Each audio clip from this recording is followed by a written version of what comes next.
প্রিয় দর্শক শ্রোতা, আপনারা দেখছেন WHR টিভি থেকে আমাদের রবীন্দ্রনাথের পূর্বপুরুষের বাংলাদেশে যে বসত ভিটা, সেই ভিটা থেকে আমরা কথা বলছি। এখানে যিনি সবচেয়ে বয়োজ্যেষ্ঠ, তিনি যে মানিকলাল কুশারীর স্ত্রী ছায়ারানী কুশারী, তার সাথে কথা বলছি। পেছনে তাদের মন্দির ঘরটি দেখেন, যেখানে তাদের পূজা হয়।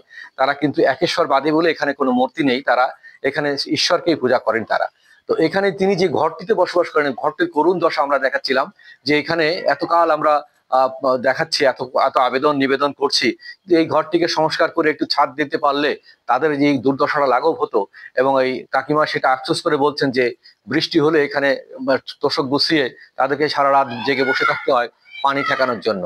এইটা করুণ দশা রবীন্দ্রনাথের পূর্বপুরুষদের বা ভিটার তাদের যে বর্তমান বংশধরদের এই যে করুণ দশা, এটি আসলে আমাদেরকে ব্যথিত করে।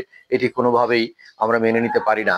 আমরা যারা রবীন্দ্র প্রেমী, এই দেশে যারা রবীন্দ্রনাথকে ভালোবাসেন, যারা এই কন্টেন্ট দেখবেন, তারা আশা করি এই রূপসার পিঠাভোগে আসবেন তাদের খবর নিতে, তাদের সহানুভূতি জানাতে, তাদেরকে সাহায্য সহযোগিতা করতে যতখানি আপনাদের সম্ভব। আমরা সেটা প্রত্যাশা করি।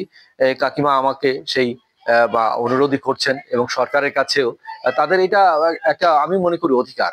সেই অধিকার থেকে আমরা তাদেরকে বঞ্চিত করছি। এবং এখানে যারা বিত্তশালী ব্যক্তি আছেন, রবীন্দ্রনাথের গান শুনে মুগ্ধ হন এমন হাজার হাজার কোটি টাকার মালিকের অভাব নেই বাংলাদেশে। অনেক শিল্পপতি আছেন, তারা রবীন্দ্রনাথকে ভালোবাসেন। তারা ইচ্ছা করলে এখানে একটা সুন্দর পরিবেশ গড়ে তুলতে পারেন, এখানে পর্যটন কেন্দ্রের মতো তাদের ঘরটাকে সুন্দর করে দিতে পারেন। রবীন্দ্রনাথের ছবি দিয়ে, তার যে সৃষ্টিকর্ম দিয়ে আরো সুন্দর করে সাজিয়ে গুছিয়ে দিতে পারেন। সামান্য কিছু টাকার দরকার, এমন কিছু বড় আহামারি দরকার নাই। তো আমার কাকিমা সেটা দাবি করেছেন। উনি এখানে আছেন, এখনো বসবাস করেন, তার ছেলেরা বসবাস করেন, গোপাল কুশারী এবং ওই আপনার আর দুই ছেলের নাম বরুণ কুশারী এবং গোবিন্দ কুশারী। তাদের ছেলে মেয়েরা এখন লেখাপড়া শিখছে, বিশ্ববিদ্যালয়ে লেখাপড়া করছে। কিন্তু এই একজনের আয়ের উপর দিয়ে অনেক খরচ, মাত্র একজনের চাকরির আয়ের পর দিয়ে, তিনি PRDB-তে চাকরি করেন, সেই আয়ের উপর নির্ভর করে এতগুলো লোকের কর্মসংস্থান, মানে নুন ভাত খাওয়া খুব কঠিন ব্যাপার। তো সেখানে তাদের দাবি যে তারা যেন তাদের পরিবার থেকে আরো দুই একটি সন্তানকে যেন সরকারি ভাবে বা একটা কর্মসংস্থানের ব্যবস্থা করে দেওয়া হয়, তাহলে অন্তত তারা চারটে ডাল ভাত খেয়ে বেঁচে যেতে পারবে। আর আমরা যে জিনিসটা চাই, যে এই জায়গাটি হচ্ছে মূল জায়গা। এই জায়গাটি কিন্তু অরক্ষিত, অবহেলিত ছিল দীর্ঘদিন। তারপরে আমরা এখানে আসার পরে, আজ থেকে 12 বছর আগে থেকে, তারপরে একটু একটু করে সেই জায়গাটিকে, ভীষণ জরাজীর্ণ অবস্থা ছিল, সেই জায়গাটিকে আস্তে আস্তে আস্তে আস্তে ডেভেলপ করা হচ্ছে। কিন্তু এখন কিন্তু আবার অনেকটা উদাসীনতার শিকার হয়ে আছে, অনেকটা অরক্ষিত অবস্থায়। 4 মাস এখানকার এই জাদুঘরের ডিউটি করে তারা বেতন পান না। যে ব্যক্তি 4 মাস বেতন পান না, তার চুলাটা কিভাবে জ্বলে, তার ছেলে মেয়ে কিভাবে চলে? এটা খুবই দুঃখের বিষয়। এটা আমরা কোনোভাবে এটা আশা করি না। এবং যারা এর সাথে সংশ্লিষ্ট মন্ত্রণালয় আছেন, তাদের বেতন ভাতাটি যাতে নিয়মিত চালু থাকে এবং কিছুটা বৃদ্ধি করা যায়, সেই ব্যাপারে আপনারা খেয়াল রাখবেন। আমরা আপনাদের কাছে আমাদের এই অনুরোধ, ওনাদের পরিবারের পক্ষ থেকে সেই অনুরোধটি আমরা পৌঁছে দিচ্ছি। আমরা আসুন আপনাদেরকে দেখাই। এরপরে সামনে যে মিউজিয়ামটা, ওদের লাইব্রেরিটা করা হয়েছে সেখানে। আর কাকিমার কথাগুলো তো আমরা শুনলাম, এবং কাকিমা এখন যে অবস্থায় আছেন, কাকিমার চিকিৎসার দরকার। উনি কিন্তু রোগে ভুগছেন দীর্ঘদিন থেকে, কিন্তু ভালো চিকিৎসার অভাবে উনি কষ্ট পাচ্ছেন। তো এই চিকিৎসাটার দায়ভারও নিতে পারেন। বাংলাদেশের অনেক ভালো ভালো শিল্পপতিরা আছেন যারা রবীন্দ্রনাথকে ভালোবাসেন। অনেক মানুষ আছেন যারা অনেক প্রতিষ্ঠান গড়ে তুলেছেন, যেখানে স্বেচ্ছাসেবক প্রতিষ্ঠান, সেখান থেকেও সাহায্য করতে পারেন, তার চিকিৎসার দায়িত্ব নিতে পারেন, ব্যয়ভার বহন করতে পারেন। আশা করি সেটি কাকিমার জন্য করবেন, আমরা সেটা চাই। আমি যখন এখানে 12 বছর আগে আসলাম, উনি সমস্ত ওনাদের করুণ কাহিনী তুলে ধরলেন, তথ্য, তারপরে অনেক দলিল দস্তাবেজের কাগজ আমার হাতে তুলে দিয়ে বললেন যে আপনি ওয়াহিদ সাহেব, আপনি দেখেন আমাদের জন্য কিছু করতে পারেন কিনা। আমি আমার মাথায় হাত দিয়ে উনি আশীর্বাদ করেছিলেন যে আপনি এগিয়ে যান। আমি সেই কাজ করেছি, তাকে অঙ্গীকার রক্ষা করেছি। আমার নিজস্ব খরচায় আমি দুইখানা গ্রন্থ, রবি ঠাকুরের শেকড়ের সন্ধান নামে আমরা প্রকাশ করেছি, ওনাদেরকে দিয়েছি। আবার এখানে রবীন্দ্রনাথের যত লাইব্রেরি আছে, হ্যাঁ হ্যাঁ, তো সেই বইটা আমি ওনার হাতে নিজে এসে পৌঁছে দিলাম, রবীন্দ্রনাথের কে কোথায় ছিলেন আছেন সমস্ত তথ্য সহ। এখন আমি বলতে গেলে ওনাদের পরিবারের একজন মতো, ওনা আমাকে খুব স্নেহ করেন, খুব ভালোবাসেন ওনার ছেলেরা, ওনার ছেলেরা।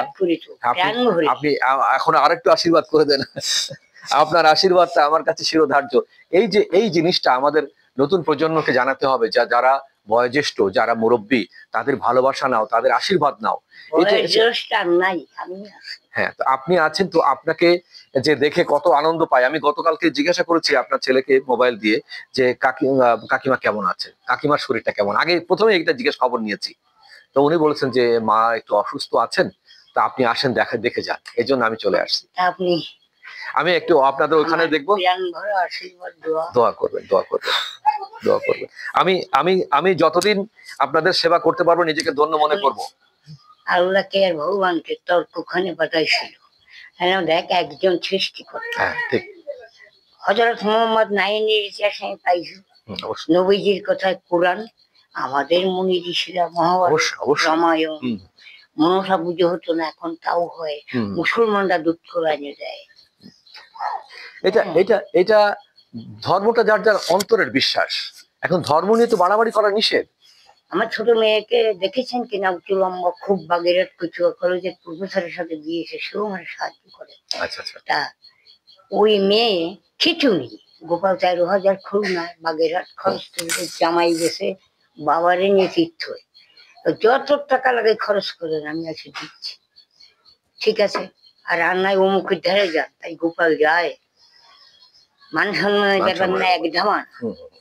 তারপরে শেষে 3-4 বছর ভালো ছিল, তারপরে আবার এখন বলতেছে আপনার ইন্ডিয়া যাওয়ার কোনো ফ্যাসিলিটি আছে কি?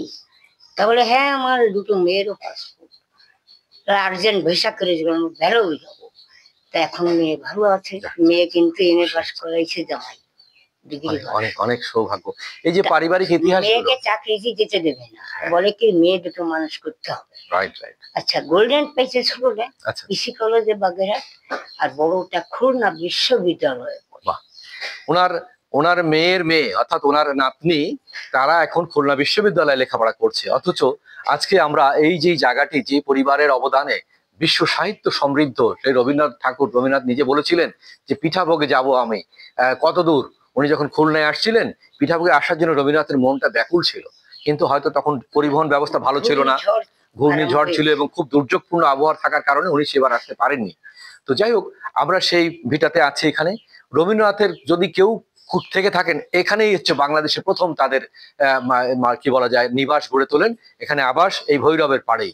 এরপরে অন্য যেখানে দেখেন শিলাইদহ, প্রতিশর, শাহজাদপুর, ওখানে তারা জমিদারি করেছেন, ওখানে কিন্তু তারা স্থায়ীভাবে বসবাস করেননি। জমিদারি যতদিন ছিল ততদিন ছিলেন, তারপরে ওনারা জমিদারি চলে গেছেন। হ্যাঁ, তো এখানে আসুন আমরা আমাদের ওই মিউজিয়ামটা দেখাই আপনাদের কাছে। কোন কোন কবি ভালোবাসেন? আচ্ছা আচ্ছা, ওয়্যারলেস পকেটে। আচ্ছা আচ্ছা। আমি বললাম যে আমি নজরুলের গান কবিতা ভালোবাসি, রাইট, এবং কবিগুরু খুব প্রিয়। বাহ বাহ বাহ, নোবেল পুরস্কৃত উনি। হ্যাঁ, জি জি। আর লালন ফকিরকে আমি কেন সমাজচ্যুততারে করা হলো? এই 3 জন ব্যক্তি হচ্ছে আমাদের হৃদয়ের স্থান করে আছেন, 3টি আসন, রবীন্দ্রনাথ, লালন শাহ এবং কাজী নজরুল। লালন হিন্দু ছেলে, তারে সমাজে বলে মুসলমানের ভাত খেয়েছিস, জল খেয়েছিস, পক্স হইল, যা বেরো গ্রাম থেকে, বাড়ি থেকে। গভীর জঙ্গলে যে উনি কান্নাকাটি করতেছেন, আমার দয়াময় দরবেশ আসলেন, আর সেটা গুপি দিয়ে ভালো হয়ে এই গান ধর, জাদু গেল বলে একই আজব কারখানা, মামুনেতে পইতাছে না মুসলমানে শোনা।